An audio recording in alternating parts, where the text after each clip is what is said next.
तो 9th class start करते हैं आज सिलेबस के बारे में फुल डिटेल के साथ कि आखिर एनसीईआरटी में एक्सरसाइज वाइज चैप्टर वाइज क्या क्या डिडक्ट हो चुका है, डिलीट हो चुका है।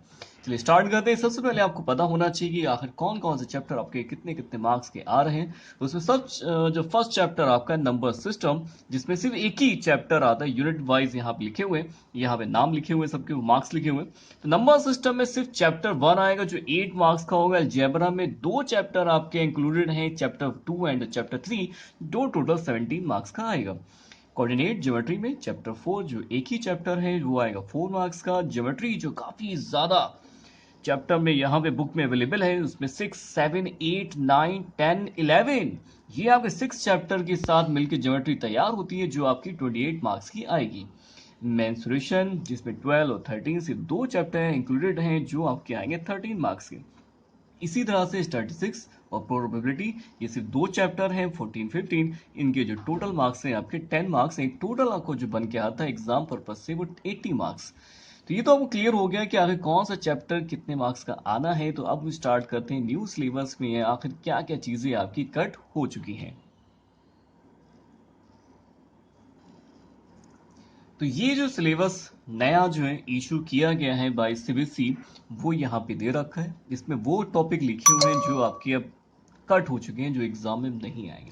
जिससे फर्स्ट चैप्टर में आते हैं नंबर, रियल नंबर। तो रियल नंबर में आपके याद होगा एक एक्सरसाइज थी 1.4 जिसमें मैग्निफिकेशन के जरिए उसको नंबर लाइन पे रिप्रेजेंट करते थे।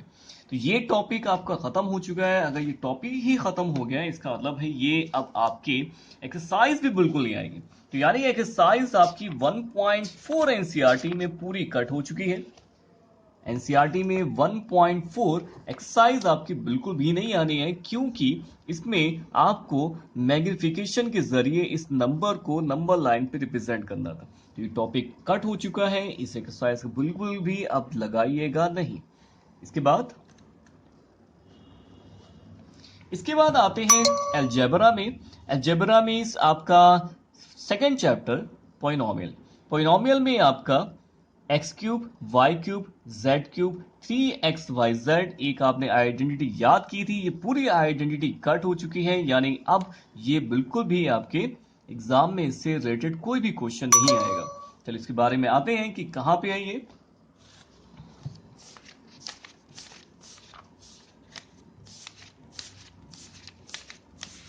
ये एक्सरसाइज आती है आपकी 2.5 में। 2.5 में याद रखिएगा सारे क्वेश्चन कट नहीं हुए हैं, सिर्फ वो क्वेश्चन कट हुए हैं जिसमें ये अप्लाई होती थी। तो यानी कि 11 क्वेश्चन अब आपके एग्जाम में नहीं आएगा क्योंकि ये ट्रिपल क्यू वाला क्वेश्चन था। इसके अलावा 12 क्वेश्चन भी अब आपके एग्जाम में नहीं आना है, 13 भी नहीं आना है, 14 भी नहीं आना है। तो यानी 4 क्वेश्चन आपके कट हो चुके हैं। इन 4 क्वेश्चन आप बिल्कुल भी रिवाइज ना करिएगा। अब स्टार्ट करते हैं नेक्स्ट चीज।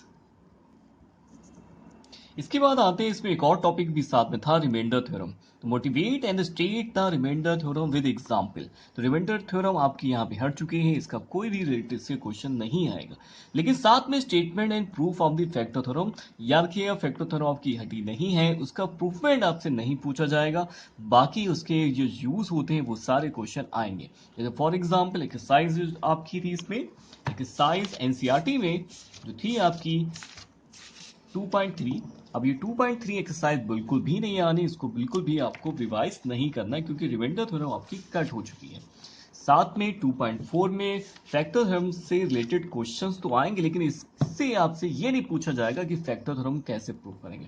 पहले एग्जाम में फैक्टर थ्योरम की बारे में डिटेल पूछ ली जाती है लेकिन वो नहीं आनी, लेकिन उसके यूजेस आने हैं क्योंकि आपके सिलेबस में यहाँ पे ये अवेलेबल है आगे के फैक्टर्स के यानी कि जीरोस निकालने में। तो आपको भी दिखाता हूँ, यहाँ पे ये फुल सिलेबस होता है जिसमें आपको फैक्टर थ्योरम का टॉपिक होगा लेकिन उसमें यूज होगा सिर्फ जीरोस निकालने के लिए। तो यानी कि पॉलिनोमियल में आपको फैक्टर थ्योरम तो पढ़ ली है लेकिन इसके जो है थ्योरम के बारे में डिटेल आपसे या प्रूफमेंट आपसे नहीं पूछा जाएगा, लेकिन क्वेश्चन हम लोग सॉल्व करेंगे जिसमें जीरोस फाइंड आउट करने होंगे। ये तो इसमें कंप्लीट होता है। चलिए स्टार्ट करते हैं नेक्स्ट चैप्टर के बारे में। अगला चैप्टर आता है इसमें कोऑर्डिनेट ज्योमेट्री। तो कोऑर्डिनेट ज्योमेट्री में कुछ भी डिलीट नहीं हुआ क्योंकि एलईडी बहुत छोटा चैप्टर था तो इसमें कुछ कट करने के लिए नहीं था। इसके बाद आता है यूक्लिड्स ज्योमेट्री, ये पूरा चैप्टर आपका जो है इसमें से कट कर दिया गया है। आपको यूक्लिड चैप्टर अब खोलना भी नहीं है, क्योंकि अब एग्जाम में बिल्कुल भी नहीं आएगा, पूरा कट हो चुका है। इसके बाद आते हैं नेक्स्ट चीज, अब आते हैं लाइंस एंड इसमें आते हैं linear equation the two variable, जो मिस हो गया था। तो लीनियर इनटू टू वेरिएबल में आपका जो चैप्टर है इसमें ग्राफिकल रिप्रेजेंटेशन भी है, लेकिन उसमें रिप्रेजेंटेशन में जो प्रॉब्लम बेस्ड क्वेश्चन, वो क्वेश्चन जिसमें रेशियो एंड प्रोपोर्शन वाले क्वेश्चंस आते हैं, वो आपको रेडी नहीं करने हैं। ऑलमोस्ट सभी कुछ रेडी करना है, बस आपको रेशियो प्रोपोर्शन का सिर्फ एक ही क्वेश्चन एग्जाम उसमें था, तो वो नहीं आ रहा। दिखा देता हूं कौन सा क्वेश्चन इसमें।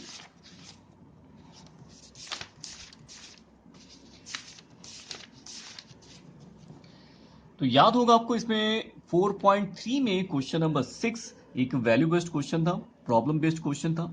इसमें प्रोपोर्शनलिटी का यूज किया गया, तो ये अब क्वेश्चन आपका नहीं आ रहा है। ऑलमोस्ट सारे क्वेश्चंस आने हैं, तो इसमें माना जाए तो ज्यादा कुछ कट नहीं हुआ है। Linear equation in a two variable, तो इसको पूरा फोकस करिएगा, पूरा सीखिएगा। इसके स्टार्ट करते हैं नेक्स्ट चैप्टर। अब मैं बताता हूं आपको लाइंस एंड एंगल्स में, यानी ज्योमेट्री में स्टार्ट करने जा रहा हूं। तो ट्रायंगल, लाइंस एंड एंगल्स में कुछ भी कट नहीं हुआ है, तो लाइंस एंड एंगल्स पूरा लगाइएगा, कंप्लीट चैप्टर। इसके बाद आते हैं ट्रायंगल में।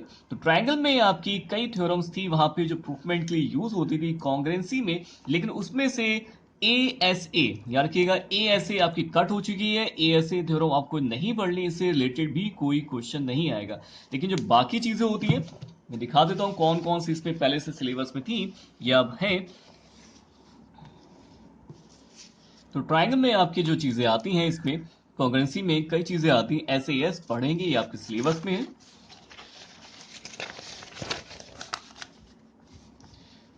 आप SSS ये भी पढ़ेंगे, ये भी आपके सिलेबस में।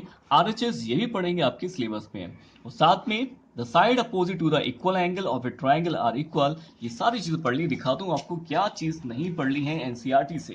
तो एनसीईआरटी में आते हैं ट्रायंगल चैप्टर पे। तो ट्रायंगल चैप्टर में आपको 7.1 लगानी है कंप्लीट, और 7.2 में आपको वो क्वेश्चंस नहीं लगाने हैं जिसमें थ्योरम यूज होगी कॉन्ग्रेंसी के लिए ASA। तो आप ये जो है कैंसिल करके बाकी सारा कुछ रेडी करेंगे। बस ASA यूज नहीं करनी, इससे रिलेटेड कोई भी क्वेश्चन आपका एग्जाम में नहीं आएगा। उसके बाद एक एक्सरसाइज और थी, जिसमें काफी लोग जो बच्चे जो है कंफ्यूज रहते थे। एक्सरसाइज नंबर 7.4, ये पूरी एक्सरसाइज आपकी कट हो चुकी है। अब इसमें लेस देन और ग्रेटर देन टाइप क्वेश्चन थे, ये कोई एक्सरसाइज अब आपको नहीं लगानी। 7.4 पूरी कट कर दीजिए। चलिए स्टार्ट करते हैं नेक्स्ट चैप्टर के बारे में। तो इसके बाद आते हैं नेक्स्ट चैप्टर। नेक्स्ट चैप्टर आपका है क्वाड्रेटर्स। इसमें कुछ भी आपका जो है डिडक्ट नहीं हुआ है, सारा रेडी करना है। इसके बाद एक और चीज आती है एरिया। तो एरिया जो आपका था, फुल चैप्टर डिडक्ट हो चुका है, कोई भी आपको नहीं लगाने, इसमें कंप्लीट कट हो चुका है। यानी चैप्टर नंबर 9 आपको पूरा कट कर देना है, इसमें कोई भी टॉपिक नहीं पढ़ना है। पूरा एरिया आपका कट हो चुका है, पूरा chapter area of parallelogram and triangle पूरा कट आउट हो चुका है। काफी बड़ा चैप्टर था आपके लिए, पूरा चैप्टर कट हो चुका है। काफी ज्यादा एक्सरसाइजेस थी, काफी क्वेश्चन थे, ये फुल चैप्टर आपका कट हो चुका है। 9.4 एक्सरसाइजेस थे इसमें, 4 एक्सरसाइज, काफी बड़ा चैप्टर था। तो पूरा चैप्टर कट हो चुका है, इसको बिल्कुल भी ना लगाइएगा। चलिए स्टार्ट करते हैं नेक्स्ट चैप्टर के बारे में। अगला चैप्टर आपका सर्किल है। तो सर्किल में खास कट नहीं हुआ है। There is a one and only one circle passing through the given non collinear point, ये आपकी 10.5 थ्योरम थी, छोटी थ्योरम थी, इसका यूज नहीं करेंगे, इससे रिलेटेड कोई भी क्वेश्चन आपका नहीं आएगा। और साथ में इफ ए लाइन सेगमेंट जो है 2 पॉइंट्स, तो यानी इसमें भी कोई चीज नहीं ये कट हुई है।